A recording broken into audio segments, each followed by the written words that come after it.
So, after trying things like fufu, toom, tamarindo, guys, you gotta try and find that. It's so good. I realized something. I like making and trying things from other cultures, so I figure I make a new series about that, but why not combine that with something else? And what is everyone obsessed with right now?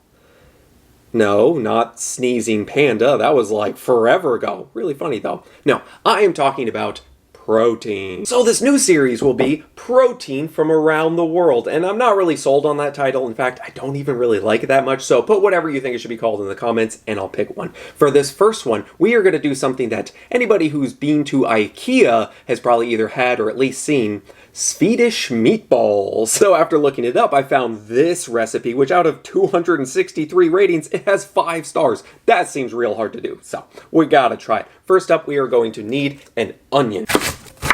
Half a cup to be precise, close enough, along with 2 cloves of garlic, but really, I mean, who does only 2 cloves? I see why people use garlic. Now we just saute our onion and 6 cloves of garlic for 5 minutes and set it aside.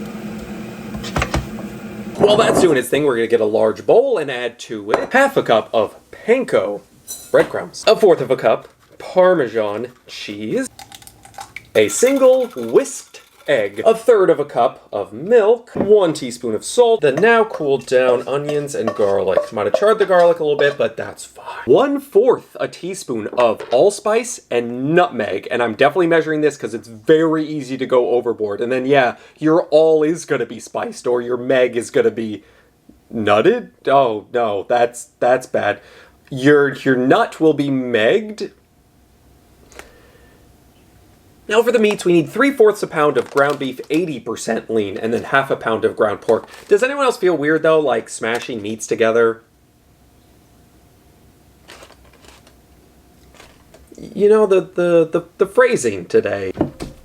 Now it says to gently incorporate them and to not overmix them, otherwise the meatballs will be tough, so I'm gonna do my best. Boy, that sound is something. Okay, that's probably good, don't wanna overdo it. Now we need to make 1 1/2 inch meatballs and put them on a plate in order to chill in the fridge for at least 15 minutes. Supposed to like, how am I supposed to measure this?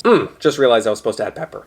Well, these ones will have pepper. Just, oh, let's throw a little, it's fine. Okay, so I'm clearly not great at balling my meat, but it'll do. Sorry, Ozzy's making a lot of noise. It's a little distracting, so I'm just gonna put him in air jail for a second.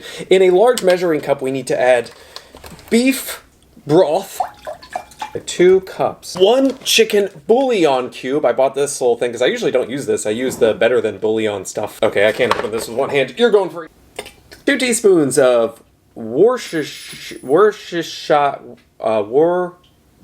2 teaspoons of this stuff. 1 teaspoon Dijon mustard. And finally, 1 teaspoon of dried parsley. And I guess we just set this aside. Okay, now that the meat is cool, we need to brown our balls in olive oil for 1 minute per side. Oh, that was pretty good. You know, overall, I think I did a pretty decent job. Could be better, but whatever. To the same pan, 4 tablespoons of butter, then mix in 4 tablespoons of flour. Mix that together for a couple minutes, and then add in that beef broth stuff.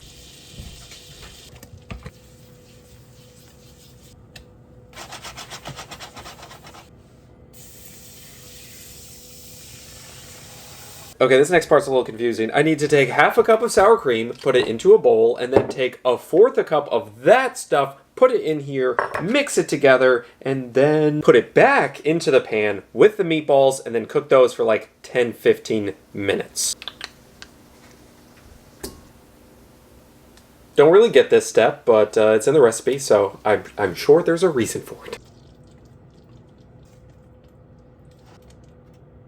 Well, I can tell you this, it smells absolutely amazing. One thing I know for certain is I'm definitely not making this on a busy weeknight where I need something quick. Now, apparently you're supposed to garnish this with fresh parsley and put it over mashed potatoes or egg noodles. That sounds interesting, but I'll have that.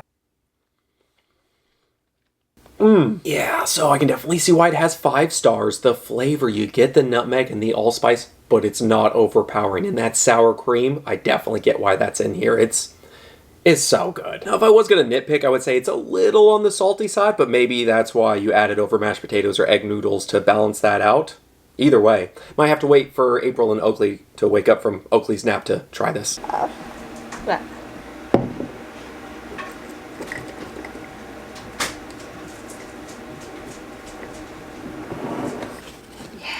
good job.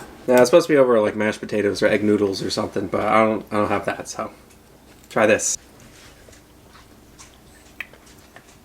That's good. That's pretty good, right? Yeah, better than IKEA quality. No, it better be better than IKEA. You know how much time I spent on this? I put more work and effort into this than any recipe in a long time. For Oakley to try. Yeah. No, she doesn't want to try it. It's not corn, so she's not interested. Well, anyway, if you got like 4 spare hours on your hands, That's that long?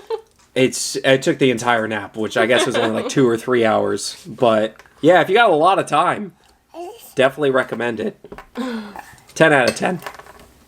Okay, bye.